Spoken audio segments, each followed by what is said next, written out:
नमस्कार विद्यार्थी मित्रांनो,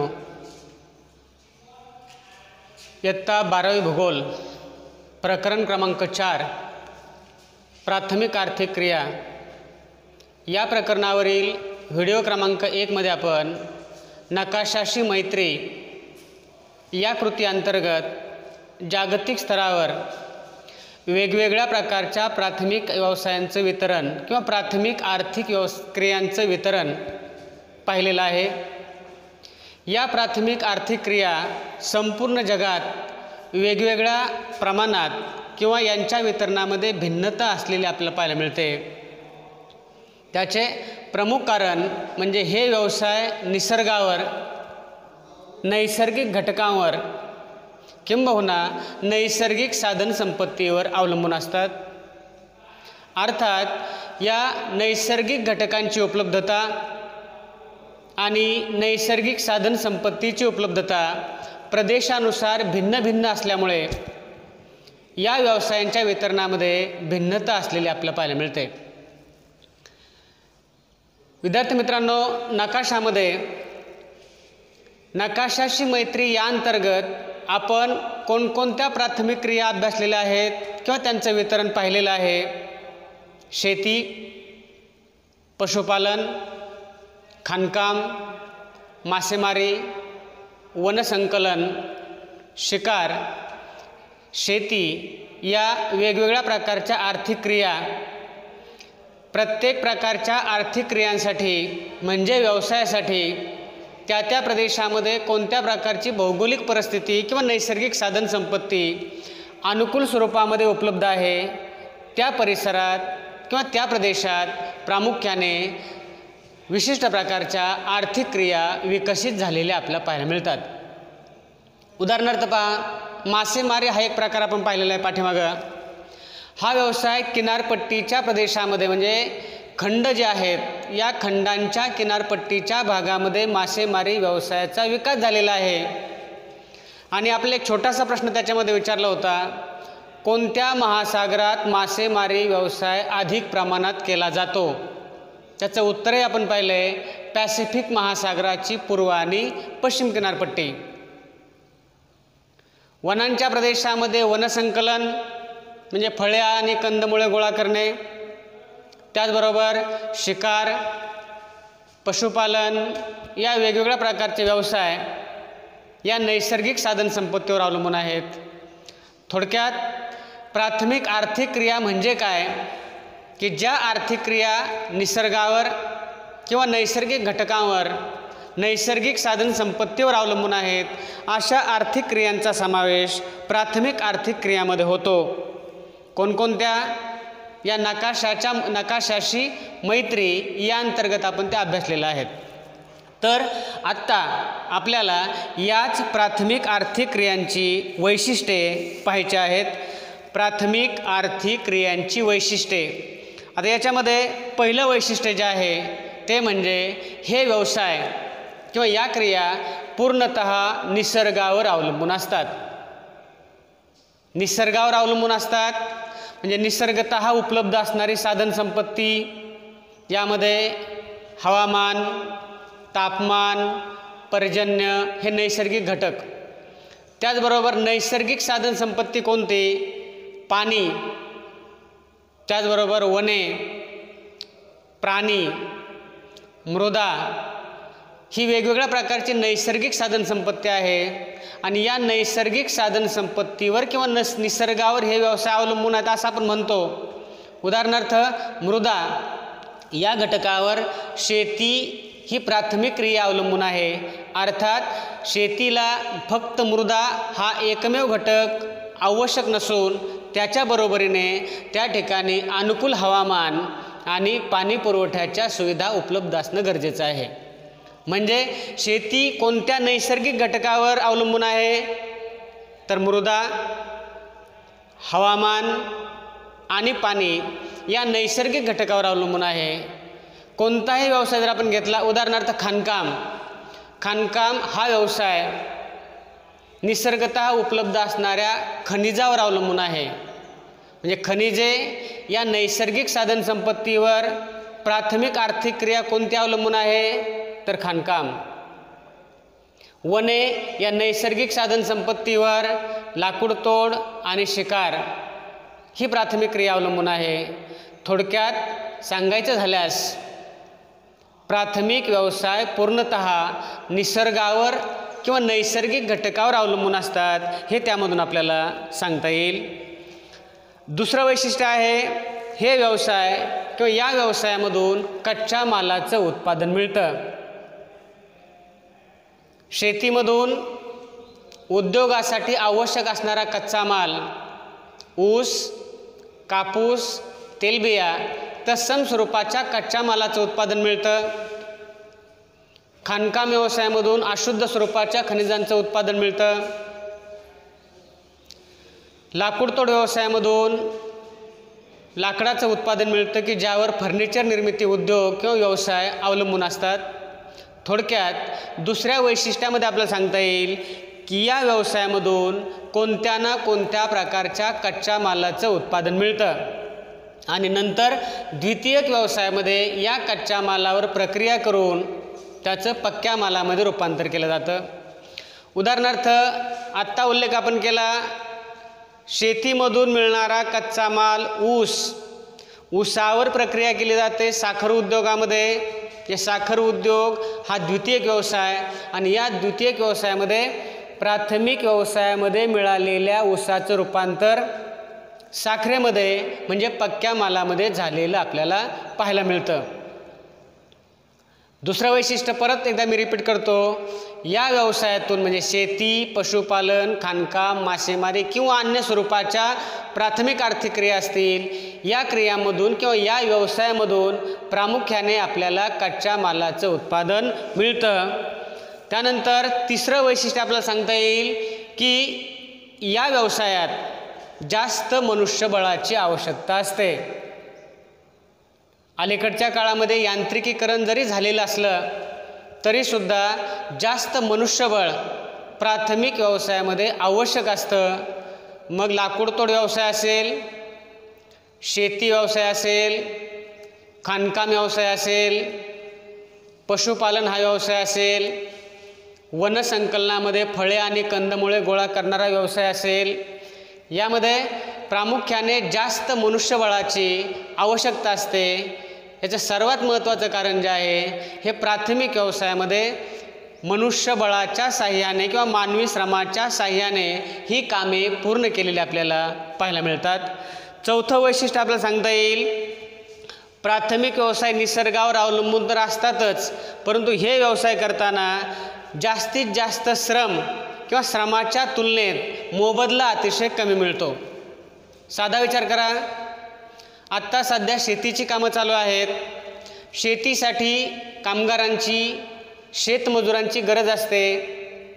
शेतीमध्ये जर आपण काम स्वीकारलं, रोजगार स्वीकारला, तर दिवसभर काम करून आपल्याला रोजंदारी किती मिळते?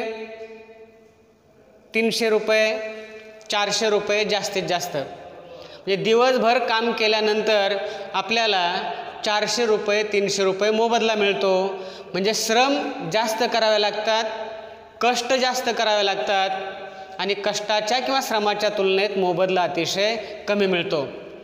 खाणकामगारांची परिस्थिती तशीच आहे. अकुशल किंवा अर्धकुशल कामगार असतात. अतिशय अवजड आणि शारीरिक श्रमाची कामं करावी लागतात आणि या कामांच्या तुलनेत किंवा श्रमाच्या तुलनेत मोबदला किंवा आर्थिक लाभ हा अतिशय कमी मिळालेला आपल्याला पाहायला मिळतो. या व्यवसायामध्ये जे देश गुंतलेले आहेत, या म्हणजे प्राथमिक व्यवसायामध्ये जे देश गुंतलेले आहेत, त्या देशातील किंवा तो देश आर्थिकदृष्ट्या अविकसित किंवा विकसनशील अवस्थेमध्ये राहतो. याचं सर्वात महत्त्वाचं कारण काय? तर या व्यवसायामध्ये कच्च्या मालाचं उत्पादन मिळतं.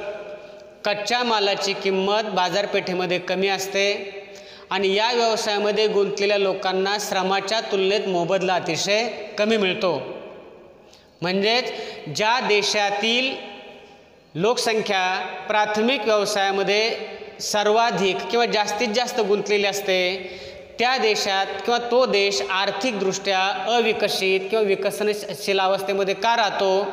त्याला सर्वात महत्त्वाचं कारण आहे त्या देशामधील सर्वाधिक लोकसंख्या ही प्राथमिक व्यवसायामध्ये गुंतलेली असते आणि प्राथमिक व्यवसायाची वरील वैशिष्ट्ये आपण पाहिलेली आहेत। कच्च्या मालाचं उत्पादन मिळतं, कच्च्या मालाची किंमत कमी असते, व्यवसायात गुंतलेल्या लोकांना श्रमाच्या तुलनेत मोबदला अतिशय कमी मिळतो। त्यामुळेच म्हणजे प्राथमिक व्यवसायाचं प्रमाण जास्त असल्यामुळेच हे देश आर्थिक विकासाच्या दृष्टिकोनातून विकसनशील किंवा अविकसित अवस्थेमध्ये राहिलेले आपल्याला पाहायला मिळतात। आणि शेवटचं वैशिष्ट्य याच्यामध्ये आपल्याला सांगता येईल, हे व्यवसाय नैसर्गिक घटकांवर, नैसर्गिक साधनसंपत्तीवर अवलंबून असतात। आणि आपण नकाशाशी मैत्री या व्हिडिओ अंतर्गत नैसर्गिक साधनसंपत्तीच्या वितरणामध्ये भिन्नता आहे आणि नैसर्गिक साधनसंपत्तीच्या वितरणामध्ये भिन्नता असल्यामुळे या व्यवसायांच्या वितरणामध्ये सुद्धा भिन्नता असलेली आपल्याला पाहायला मिळते। उदाहरण द्यायचं झालं तर आपण मंचर आणि मंचर परिसरामध्ये राहतो। मंचर परिसरामध्ये लोकांचा मुख्य व्यवसाय शेती आहे। याचं कारण काय? पुरेसा पर्जन्य किंवा पाऊस नसलेल्या कालावधीमध्ये डिंबे धरणाचा पाणी पुरवठा, अतिशय काळी सुपीक कसदार मृदा आणि अनुकूल हवामान, हे घटक अनुकूल स्वरूपामध्ये उपलब्ध आहेत म्हणून परिसरामध्ये आपण शेती करतो। आणि आपल्या जवळच पश्चिमेला 60 किलोमीटर अंतरावर भीमाशंकर हा परिसर आहे। त्या परिसरातील लोकांचा मुख्य व्यवसाय कोणता असेल? पर्वतीय भाग आहे, उताराचा प्रदेश आहे, शेत जमिनीचं प्रमाण अतिशय कमी आहे, पावसाळ्यामध्ये भात खाचरामध्ये फक्त भात शेती थोड्याफार प्रमाणावर केली जाते आणि त्या ठिकाणी नैसर्गिक साधनसंपत्ती उपलब्ध आहे, ती म्हणजे वने आणि वनावर आधारित असणारा व्यवसाय वनसंकलन हा भीमाशंकर परिसरामध्ये केलेला आपल्याला पाहायला मिळतो। किनारपट्टीच्या प्रदेशामध्ये मासेमारीसाठी अनुकूल परिस्थिती लाभल्याने त्या ठिकाणच्या लोकांचा प्रमुख व्यवसाय मासेमारी आणि किनारपट्टीच्या प्रदेशामध्ये मासेमारी करणाऱ्या लोकांच्या वस्त्या या त्या ठिकाणी निर्माण झालेल्या आपल्याला पाहायला मिळतात। तर खनिजे असणाऱ्या प्रदेशामध्ये खाणकाम व्यवसायाचा विकास झालेला आपल्याला पाहायला मिळतो। म्हणजे या ठिकाणी यामधून आपल्याला एकच सांगता येईल ते म्हणजे नैसर्गिक साधनसंपत्तीच्या वितरणावर या व्यवसायांचा विकास हा अवलंबून असतो असं आपल्याला म्हणता येईल। त्यामुळेच नैसर्गिक साधनसंपत्तीच्या उपलब्धतेनुसार वेगवेगळ्या भागात वेगवेगळ्या प्रकारच्या प्राथमिक आर्थिक क्रिया विकसित झालेल्या आपल्याला पाहायला मिळतात। विद्यार्थी मित्रांनो, पुढील घटकामध्ये करून पहा ही छोटीशी कृती आपल्यासाठी दिलेली आहे। करून पहा या कृतीअंतर्गत खालील तक्ता आपल्या वहीत पूर्ण करा। उदाहरणासाठी एक नमुना त्यामध्ये सोडून दिलेला आहे, तक्ता क्रमांक 4.1। या तक्त्यामध्ये काय दर्शवलेलं आहे तर या तक्त्यामध्ये वेगवेगळ्या प्रकारच्या प्राथमिक आर्थिक क्रिया, या क्रियांसाठी आवश्यक नैसर्गिक साधनसंपत्ती आणि या क्रियावर परिणाम करणारे नैसर्गिक त्याचबरोबर मानवी घटक, यामधील सोडून दिलेली पहिली कृती आहे किंवा पहिला व्यवसाय आहे शेती। या व्यवसायासाठी आवश्यक असणारी नैसर्गिक साधनसंपत्ती कोणती तर जमीन, मृदा आणि पाणी या नैसर्गिक साधनसंपत्तीची आवश्यकता शेतीसाठी असते। आणि शेती या व्यवसायावर परिणाम करणारे नैसर्गिक घटक कोणते तर यामध्ये जमिनीचा उतार, मृदेची गुणवत्ता, अनुकूल हवामान आणि पर्जन्याचा नियमितपणा हे नैसर्गिक घटक शेती या प्राथमिक आर्थिक क्रियेवर परिणाम करतात। तर मानवी घटक कोणते? खते, कीटकनाशके, शेतीसाठी आवश्यक असणारी यंत्रे, त्याचबरोबर मनुष्यबळाची उपलब्धता या घटकांचा प्रामुख्याने शेती या प्राथमिक आर्थिक क्रियेवर प्रभाव असलेला आपल्याला पाहायला मिळतो। दुसरी आर्थिक क्रिया आहे पशुपालन। पशुपालनासाठी कोणत्या प्रकारची नैसर्गिक साधनसंपत्ती आवश्यक असते?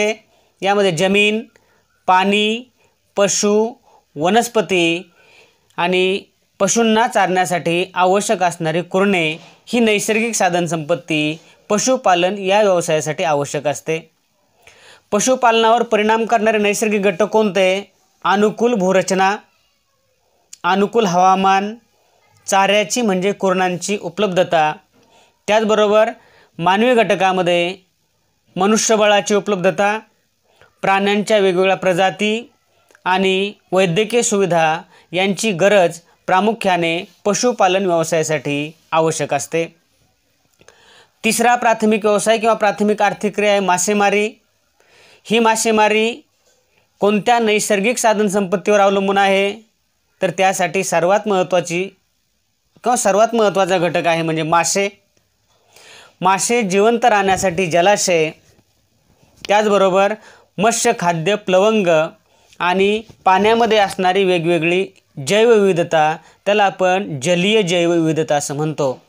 आणि या व्यवसायावर प्रभाव टाकणारे नैसर्गिक घटक मत्स्य खाद्य म्हणजे प्लवंग, समुद्रबूड जमीन की ज्या जमिनीची खोली साधारणपणे पाण्याच्या पृष्ठभागापासून 200 मीटरपर्यंत असते, शीत आणि उष्ण सागरी प्रवाहांचा संगम ज्या ठिकाणी होतो त्या ठिकाणी प्लवंगाची निर्मिती होते। या नैसर्गिक घटकांच्या उपलब्धतेबरोबरच त्या ठिकाणी मानवी घटक मासे पकडण्यासाठी जाळी, मासेमारीसाठी मासेमारी बोटी, शीतगृहे आणि पकडलेल्या माशावर प्रक्रिया करणे म्हणजे खारवणे, वाळवणे, पॅकिंग करणे या मानवी क्रियांचा प्रभाव किंवा मानवी घटकांचा प्रभाव मासेमारी या व्यवसायावर असतो। चौथा प्राथमिक व्यवसाय जो आहे तो म्हणजे खाणकाम। खाणकामाला कोणत्या प्रकारची नैसर्गिक साधनसंपत्ती आवश्यकता असते? एक म्हणजे खाणकाम व्यवसायासाठी खनिजांची उपलब्धता असणं आणि त्या ठिकाणची भूरचना अनुकूल असणं अत्यंत आवश्यक आहे। तर यावर परिणाम करणारे नैसर्गिक घटक कोणते? खाणीमध्ये असणारे खनिजांचं प्रमाण, खनिजांचा दर्जा हा उच्च असायला पाहिजे, खनिजांची खोली कमी आणि खनिजे उपयुक्त असायला पाहिजेत त्या प्रदेशामध्ये, म्हणजे हे घटक नैसर्गिक घटक म्हणून या व्यवसायावर प्रभाव टाकतात। तर मानवी घटकामध्ये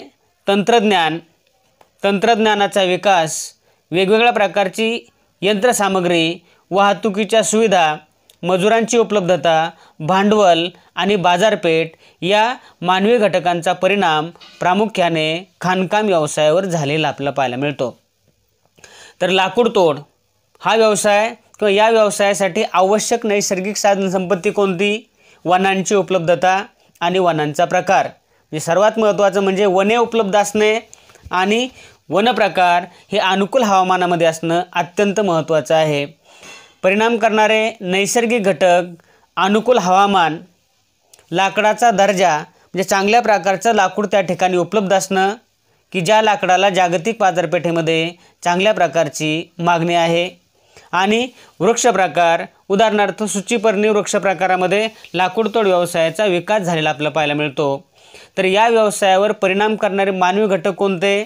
लाकूडतोड व्यवसाय करण्यासाठी मनुष्यबळाची उपलब्धता, याशिवाय यांत्रिक पद्धतीने लाकूडतोड असेल तर भांडवलाची उपलब्धता, वनोद्योग किंवा वनोद्योगाचा विकास आणि त्या ठिकाणी असणाऱ्या पर्यावरणीय समस्या या प्रामुख्याने लाकूडतोड व्यवसायावर मानवी घटक म्हणून प्रभाव टाकतात। आणि यामधला शेवटची प्राथमिक आर्थिक क्रिया जी आहे ती म्हणजे वनसंकलन, यामध्ये फळे, कंदमुळे गोळा करणे। यासाठी आवश्यक असणारी नैसर्गिक साधनसंपत्ती वनांची विपुलता असणे अत्यंत आवश्यक आहे। याशिवाय वने ही वनसंपदेने समृद्ध असणं गरजेचं आहे आणि वेगवेगळे वृक्ष प्रकार त्या ठिकाणी असणे अत्यंत महत्त्वाचे आहे। परिणाम करणारे नैसर्गिक घटक म्हणजे अनुकूल हवामानाची आवश्यकता, अनुकूल भूरचना, फळे आणि कंदमुळे यांची गुणवत्ता किंवा दर्जा हा उच्च असणं अत्यंत महत्त्वाचं आहे। आणि मानवी घटकामध्ये प्रचंड वृक्षतोड, मजुरांची टंचाई आणि वनोद्योगामधून मिळणाऱ्या उत्पादनांना अतिशय कमी मूल्य मिळतं। तर अशा पद्धतीने प्राथमिक आर्थिक क्रियावर परिणाम करणारे घटक, नैसर्गिक घटक आणि मानवी घटक त्याचबरोबर या व्यवसायांसाठी आवश्यक असणारी नैसर्गिक साधनसंपत्ती याबद्दल आपण थोडक्यात माहिती घेतलेली आहे। पुढील व्हिडिओमध्ये आपण प्रमुख प्राथमिक आर्थिक क्रियांना सुरुवात करणार आहोत। धन्यवाद।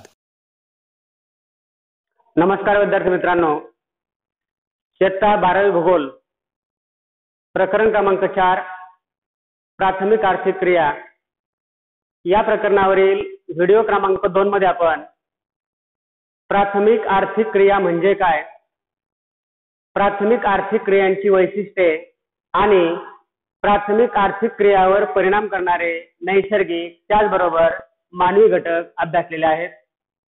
आजच्या व्हिडिओमध्ये आपल्याला या प्रकरणावरील पुढील भाग प्रमुख प्राथमिक आर्थिक क्रिया अभ्यासायच्या आहेत।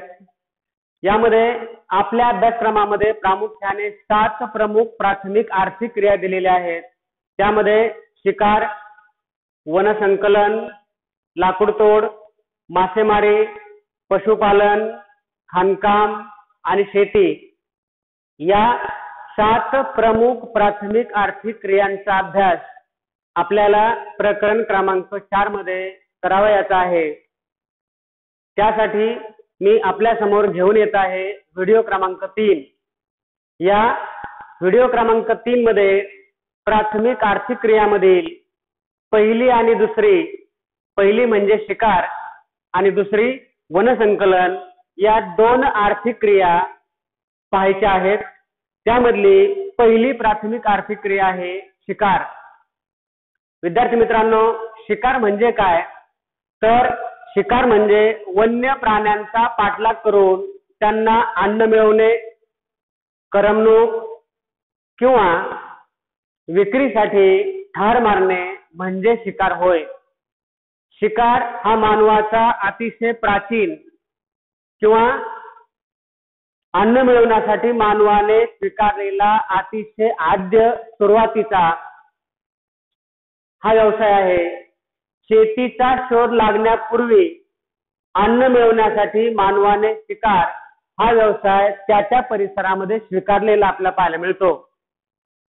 शेतीचा शोध साधारणपणे 10,000 वर्षापूर्वी लागलेला आहे, परंतु मानवजात भूतलावर साधारणपणे 5 लाख वर्षापूर्वीपासून अस्तित्वात होती असं लोकसंख्या शास्त्रज्ञांचं मत आहे। याचा अर्थ 5 लाख वर्षापूर्वीपासून ते 10,000 वर्षापूर्वीपर्यंत शेतीशिवाय मानव जगत होता। याचाच अर्थ असा की शेतीमधून अन्नधान्य उत्पादन करण्याऐवजी शिकारीच्या माध्यमातून आपली गरज भागवत होता। अर्थात अन्नासाठी शिकार करणे हा मानवाचा अतिशय प्राचीन किंवा अतिशय जुना व्यवसाय आहे असं त्यामुळे आपल्याला म्हणावं लागेल। शिकारीमुळे अनेक वन्य प्राण्यांच्या जाती नामशेष झालेल्या आहेत, तर काही नामशेष होण्याच्या मार्गावर आहेत।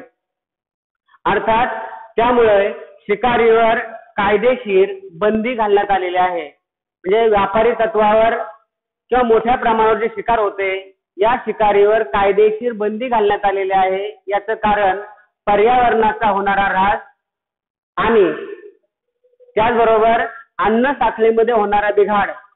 यामुळे व्यापारी शिकारीवर म्हणण्यापेक्षा मोठ्या प्रमाणावर जी शिकार केली जाते या शिकारीवर कायमस्वरूपी बंदी सध्याच्या काळामध्ये घालण्यात आलेली आहे। त्यासाठी वेगवेगळ्या प्रकारचे कायदे हे निर्माण केलेले आपल्याला पाहायला मिळतात। उदाहरणार्थ वन्यजीव संरक्षण अधिनियम हा 1972 मध्ये देशामध्ये निर्माण केला गेला आणि या कायद्यान्वये वन्य प्राणी, पशु पक्षी त्याचबरोबर वृक्षांना सुद्धा संरक्षण मिळालेलं आपल्याला पाहायला मिळतं। अर्थात पुढील भागामध्ये तुम्हाला एक छोटीशी कृती दिलेली आहे, ही म्हणजे आंतरजालाच्या साहाय्याने म्हणजे इंटरनेटच्या माध्यमातून आपल्याला वन्यजीव संरक्षण अधिनियम कायद्याविषयी त्यामध्ये असणाऱ्या तरतुदीविषयी माहिती मिळवायचा प्रयत्न आंतरजालाच्या साहाय्यामधून आपल्याला करावयाचा आहे। अर्थात सध्या सुद्धा काही आदिवासी जमाती उपजीविकेसाठी आपल्या चरितार्थापुरती शिकार वनांच्या प्रदेशामध्ये करताना आपल्याला दिसतात.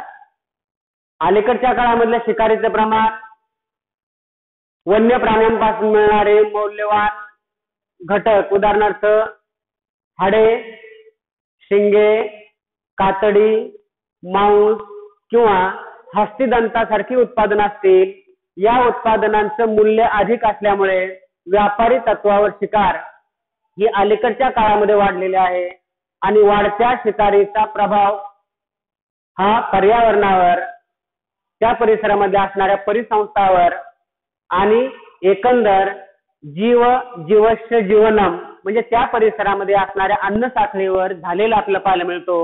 त्यामुळे शिकारीवर सध्या तरी कायदेशीर बंदी असलेली आपल्याला पाहायला मिळते. आजही काही आदिवासी जमाती जगामधल्या वेगवेगळ्या भागामध्ये शिकार व्यवसाय करतात. उदाहरणार्थ दक्षिण आफ्रिका म्हणजे आफ्रिका खंडाच्या दक्षिण भागामध्ये असणारं कलहरी वाळवंट जे आहे, या कलहरी वाळवंटामध्ये असणारी शिकार करणारी आदिवासी जमात, तिचं नाव आहे बुशमेन. पुन्हा एकदा सांगतो, दक्षिण आफ्रिकेमधील कलहरी किंवा कलहरी वाळवंटामधील बुशमेन विषुववृत्तीय सदाहरित वने की जी वर्षभर सदाहरित असतात, या वनांना आपण सेल्वाज वने असं म्हणतो. अतिशय घनदाट वने, उंच वाढलेले वृक्ष, शेतीचा अभाव, दररोज पडणारा पाऊस, दलदलीचे प्रदेश, अशा परिस्थितीमध्ये त्या प्रदेशामधल्या मानवाला आपलं जीवन जगताना अन्न घटकाची अत्यंत आवश्यकता असते आणि हे अन्न घटक उपलब्ध करण्यासाठी या परिसरामध्ये म्हणजे विषुववृत्तीय सदाहरित वनांमध्ये या वनांनाच आपण सेल्वाज असं म्हटलेलं आहे. या सेल्वाज वनामध्ये प्रामुख्याने पिग्मी आणि बोरो इंडियन या आदिवासी जमाती आजही शिकारीवर आपली उपजीविका भागवतात, चरितार्थ चालवतात. त्यानंतर उत्तर ध्रुवाच्या परिसरामध्ये असणारा टुंड्रा प्रदेश की जो 12 महिने हिमाच्छादित असतो, तापमानाचं प्रमाण अतिशय कमी आहे, वर्षामधल्या 9 ते 10 महिने तापमान 0° पेक्षा कमी असतं, हिमाच्छादन असतं, सौर ऊर्जेचा अभाव आहे, शेतीसाठी पुरेशी स्पेस जागा उपलब्ध होऊ शकत नाही, शेतीच्या माध्यमातून अन्न उपलब्ध होऊ शकत नाही. म्हणून या प्रदेशामध्ये काही आदिवासी जमाती शिकार करतात आणि त्यामधली महत्वाची जमात जी आहे एस्किमो, म्हणजे टुंड्रा प्रदेशात एस्किमो जमात, की ज्या एस्किमो जमातीची मातृभूमी ग्रीनलँड हे छोटस म्हणजे तसं आकाराने मोठं बेट आहे उत्तर ध्रुवाच्या जवळ. ग्रीनलँड बेटाच्या परिसरात आणि उत्तर अमेरिकेच्या उत्तर भागामध्ये कॅनडा परिसरात प्रामुख्याने या जमातीचे लोक म्हणजे एस्किमो जमातीचे लोक आजही शिकार करतात. बंगालच्या उपसागरामध्ये असणारे बेटे, यामध्ये अंदमान आणि निकोबार, या अंदमान आणि निकोबार बेटावर प्रामुख्याने सेंटिनल, जरावा आणि ओंग या तीनही प्रकारच्या आदिवासी जमाती शिकारीवर आपली उपजीविका भागवतात. आणि आशियाच्या उत्तर भागामध्ये शीत हवामानाच्या प्रदेशात जो देश आहे सायबेरिया, सायबेरिया देशामध्ये युकाधीर नावाची आदिवासी जमात शिकार करताना आपल्याला दिसते. अर्थात शिकार हा मानवाचा अतिशय प्राचीन आणि प्राथमिक व्यवसाय आहे. शिकारीविषयी थोडक्यात माहिती आपण यामध्ये घेतलेली आहे. दुसरा मानवाचा प्राथमिक आर्थिक व्यवसाय किंवा प्राथमिक आर्थिक क्रिया आहे ती म्हणजे फळे व कंदमुळे गोळा करणे. या क्रियेलाच आपण वनसंकलन असं म्हणतो. विद्यार्थी मित्रांनो, ही क्रिया पाठ्यपुस्तकामध्ये ज्या ठिकाणी सुरू होते त्या ठिकाणी वेगवेगळ्या प्रकारची 8 रंगीत छायाचित्रे स्क्रीनवर तुम्हाला दिसतात. ही रंगीत छायाचित्रांचं निरीक्षण करायचंय आणि सांगा पाहू अशा प्रकारची कृती आपल्याला पूर्ण करायची आहे. त्यासाठी पाठ्यपुस्तकामध्ये दिलेली आकृती 4.2 या आकृतीचं बारकाईने निरीक्षण करून त्यावर दिलेल्या प्रश्नांची उत्तरं आकृतीच्या किंवा चित्राच्या माध्यमातून आपल्याला सोडवायचे आहेत. पहा, यामध्ये प्रश्न क्रमांक 1 आपल्यासाठी दिलेला आहे. वरील चित्रे कशाची आहेत ते ओळखा. म्हणजे 8ही चित्रांच्या संदर्भाने हा प्रश्न विचारलेला आहे. यामध्ये पहिल्या चित्राचं निरीक्षण केलं तर आपल्याला काय दिसत आहे, तर यामध्ये 2-3 छोट्या छोट्या बरण्या दिसतात, काचेच्या पारदर्शक, आणि या बरणीमध्ये मधमाशांच्या पोळ्यासारखं म्हणजे मधमाशांचं पोळे या ठिकाणी आपल्याला दिसतं. म्हणजे पहिल्या चित्रामध्ये आपल्याला मध गोळा करणे हा व्यवसाय म्हणजे वनसंकलनाचा हा व्यवसाय त्याच्यामधून आपल्याला जाणून घेता येतो. म्हणजे पहिल्या चित्राचं निरीक्षण करता आपल्याला त्याचं उत्तर असं द्यायला लागेल की मध गोळा करणे. दुसऱ्या चित्रामध्ये सरळ खाली पाहिजे. दुसऱ्या चित्रामध्ये छोटा मुलगा तोंडामध्ये च्युइंगम किंवा त्याला आपण बोली भाषेमध्ये चिंगम असं म्हणतो, चिंगम खाताना दिसतो. म्हणजे च्युइंगम हे दुसऱ्या छायाचित्रामध्ये दिसतं. त्याच्या खालच्या छायाचित्रामध्ये तिसऱ्या दोरखंड तयार करण्याची प्रक्रिया चालू आहे. घायपत या वनस्पतीपासून दोरखंड तयार केले जातात. वनामध्ये घायपताच्या माध्यमातून ही प्रक्रिया त्या ठिकाणी ग्रामीण भागामध्ये केलेली आपल्याला पाहायला मिळते. चौथ्या छायाचित्रामध्ये काही बांगड्या दिसतात, लाखेपासून तयार केलेल्या. हस्तकलेच्या माध्यमातून त्यावर कलाकुसर केलेली दिसते. या हस्तकला बांगड्या या चौथ्या छायाचित्रामध्ये असतात. त्यानंतर पाचव्या छायाचित्रामध्ये वरच्या बाजूला पहा, ब्रश, रंग, प्लायवूड हे वनामधील पदार्थ आणि त्यामधून बनवलेल्या वस्तू आपल्याला दिसतात. सहाव्या छायाचित्रामध्ये वनस्पतींची काही पानं दिसतात, छोट्या काड्या दिसतात. म्हणजे पत्रावळी बनवण्याचं काम त्या ठिकाणी चालू आहे असं आपल्याला दिसत आहे. सातव्या छायाचित्रामध्ये घर झाडण्यासाठी झाडू किंवा त्याला आपण ग्रामीण भाषेमध्ये केरसुनी असं म्हणतो, ही वस्तू त्या ठिकाणी दिसते. आणि आठव्या छायाचित्रामध्ये काही वनस्पतीच्या बिया आपल्याला दिसतात. बारकाईने निरीक्षण केलं तर त्याला आपण बिबे किंवा बिबे असं म्हणतो. जे औषधी वनस्पती गोळा करण्याचं काम त्या ठिकाणी आठव्या छायाचित्रामध्ये आपल्याला दिसतं. अशा पद्धतीने या आठही छायाचित्रामध्ये आपल्याला काय दिसत आहे किंवा ही छायाचित्रे कशाची आहेत हे आपल्याला चित्राचं निरीक्षण करून सांगता येईल. दुसरा प्रश्न असा आहे, या वस्तू कशापासून बनवल्या जातात? प्रत्येक वस्तूचं निरीक्षण करा. तर या वस्तू कशापासून बनवल्या जातात? वेगवेगळी उत्तरं देण्यापेक्षा या वस्तू वनस्पतींच्या वेगवेगळ्या भागांपासून बनवल्या जातात असं आपल्याला म्हणता येईल. वनस्पतीच्या वेगवेगळ्या भागांपासून म्हणजे पहा, उदाहरणार्थ पहिल्या छायाचित्रामध्ये मध संकलनाचं काम केलं जातं, म्हणजे फुले आणि मधमाशा. आता कॉमन पुढे मी सांगतोय, वनस्पतीची फुले, पाने, फळे, धागे, डिंक, लाख, मेण इत्यादी पदार्थ किंवा इत्यादी पदार्थांपासून वरील छायाचित्रामधील वस्तू बनवल्या जातात असं आपल्याला म्हणता येईल. प्रश्न क्रमांक 3 मध्ये आपल्याला काय विचारलेलं आहे, या वस्तूसाठी लागणारा कच्चा माल कुठून मिळवला जातो? कोणती क्रिया आपण पाहतोय? प्राथमिक आर्थिक क्रिया. त्यामधली कोणती क्रिया आहे? फळे व कंदमुळे गोळा करणे म्हणजे वनसंकलन. म्हणून या वस्तू ज्या आहेत या वस्तूसाठी लागणारा कच्चा माल आपल्याला वनांमधून किंवा अरण्यामधून मिळतो असं आपल्याला म्हणता येईल. आणि चौथा प्रश्न याच्यामध्ये आपल्याला दिलेला आहे, हा कच्चा माल मिळवणाऱ्या व्यवसायाला काय म्हणतात? हा कच्चा माल मिळवणाऱ्या व्यवसायाला काय म्हणतात? या व्यवसायाचे टायटल आपल्याला दिलेलं आहे.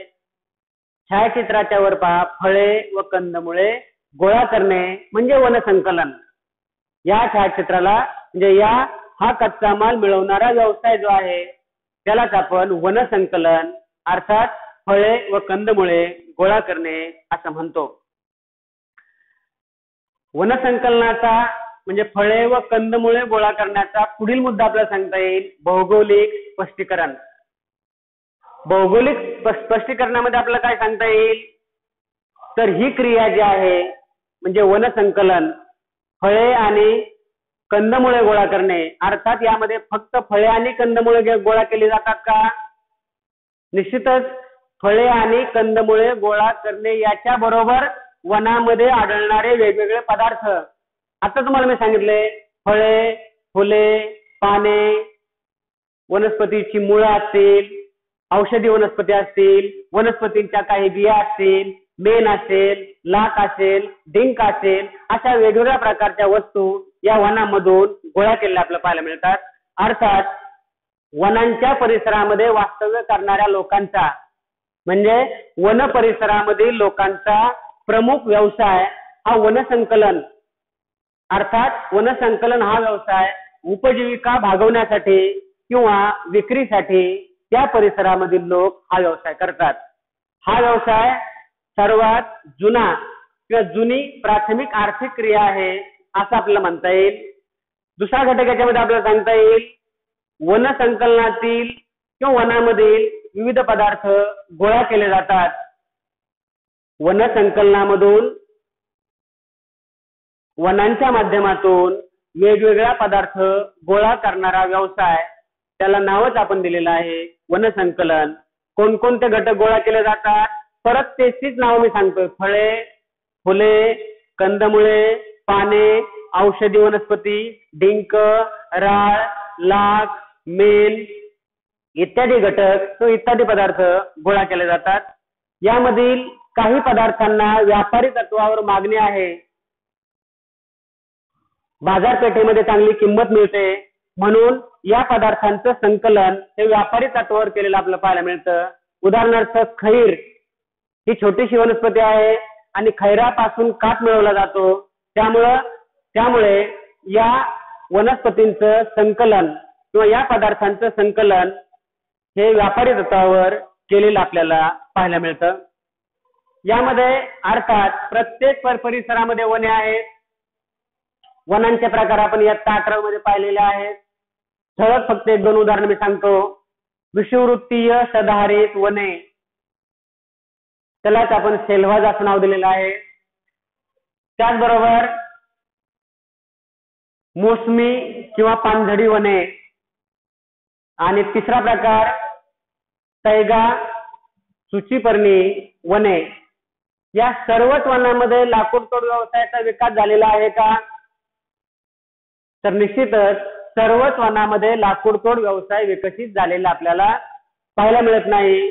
लाकूड तोडी बरोबरच सर्वच वनांमध्ये वनसंकलन ही प्राथमिक आर्थिक क्रिया विकसित झालेली आपल्याला पाहायला मिळत नाही. कारण ही प्राथमिक आर्थिक क्रिया आहे आणि सुरुवातीला आपण पाहिलंय प्राथमिक आर्थिक क्रियेवर निसर्गाचा, नैसर्गिक घटकांचा, नैसर्गिक परिस्थितीचा आणि नैसर्गिक साधन संपत्तीचा प्रभाव असलेला आपल्याला पाहायला मिळतो. म्हणजे प्रत्येक वनांच्या प्रदेशात वनसंकलन हा व्यवसाय विकसित होऊ शकत नाही. अनुकूल भौगोलिक पार्श्वभूमी आणि वनांमध्ये मिळणाऱ्या पदार्थांचं मूल्य, वनांमध्ये मिळणाऱ्या पदार्थांचं प्रमाण यावर त्या प्रदेशामध्ये या व्यवसायाचा विकास झालेला आपल्याला पाहायला मिळतो. उदाहरण म्हणून एक कारण या ठिकाणी आपल्याला पाहायचंय की जे भौगोलिक कारणे द्या या संदर्भाने 3 गुणांच्या प्रश्नासाठी आपल्याला विचारलं जाऊ शकतं. विषुववृत्तीय प्रदेशात कोणती वने आहेत, सेल्वाज. त्याला दुसरं नाव काय आहे, विषुववृत्तीय घनदाट किंवा सदाहरित वने. विषुववृत्तीय वनांच्या प्रदेशात म्हणजे सेल्वाज वनांच्या प्रदेशात वनसंकलन व्यापारी तत्वावर होत नाही. काय कारण असेल, प्रतिकूल भौगोलिक परिस्थिती. विषुववृत्तीय प्रदेश विषुववृत्तावर आहे. 0 ते 5 उत्तर अक्षवृत्त, 0 ते 5 दक्षिण अक्षवृत्त.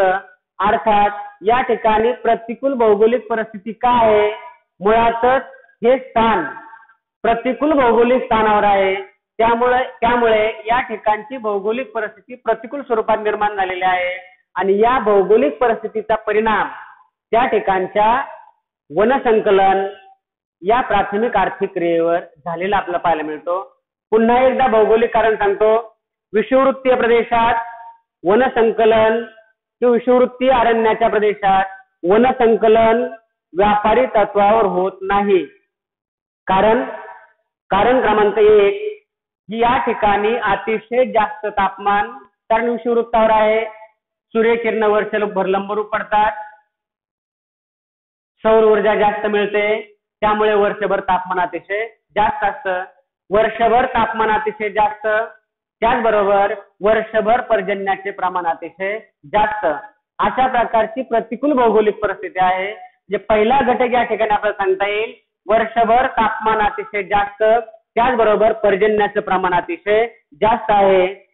त्यामुळे त्या प्रदेशात प्रतिकूल हवामान, उष्ण आणि दमट दोन्ही प्रकारचं, उष्ण आणि दमट हवामान, त्याचबरोबर रोगट प्रकारच्या हवामानाची परिस्थिती.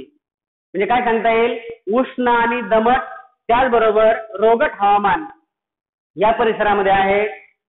याशिवाय या हवामानामध्ये विषारी कीटक आणि सरपटणाऱ्या प्राण्यांचा उपद्रव हा जास्त आहे.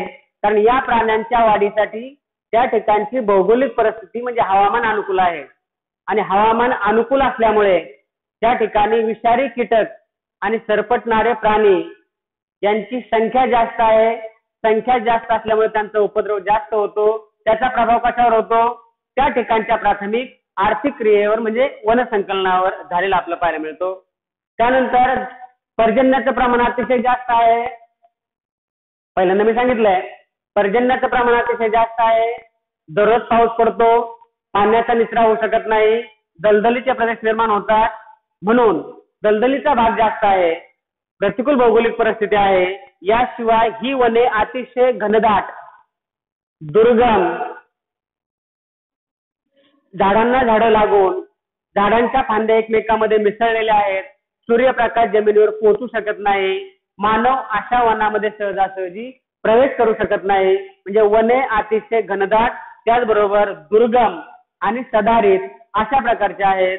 अशा प्रकारची प्रतिकूल भौगोलिक परिस्थिती लाभल्याने विषुववृत्तीय वनांच्या परिसरात वनसंकलन हा व्यवसाय विकसित झालेला आपल्याला पाहायला मिळत नाही.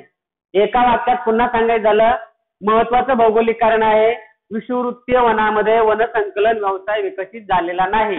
कारण क्रमांक 1 अतिशय जास्त तापमान व पर्जन्य. दुसरं कारण सांगता येईल प्रतिकूल उष्ण दमट आणि रोगट हवामान, विषारी कीटक व सरपटणाऱ्या प्राण्यांचा उपद्रव, दलदलीचे प्रदेश, आणि पाचवं कारण सांगता येईल दुर्गम घनदाट सदाहरित वने. विद्यार्थी मित्रांनो, याचबरोबर आज आपण या व्हिडिओमध्ये 2 प्राथमिक क्रियांचा अभ्यास केलेला आहे. पहिली म्हणजे शिकार आणि दुसरी आर्थिक क्रिया फळे कंदमुळे गोळा करणे.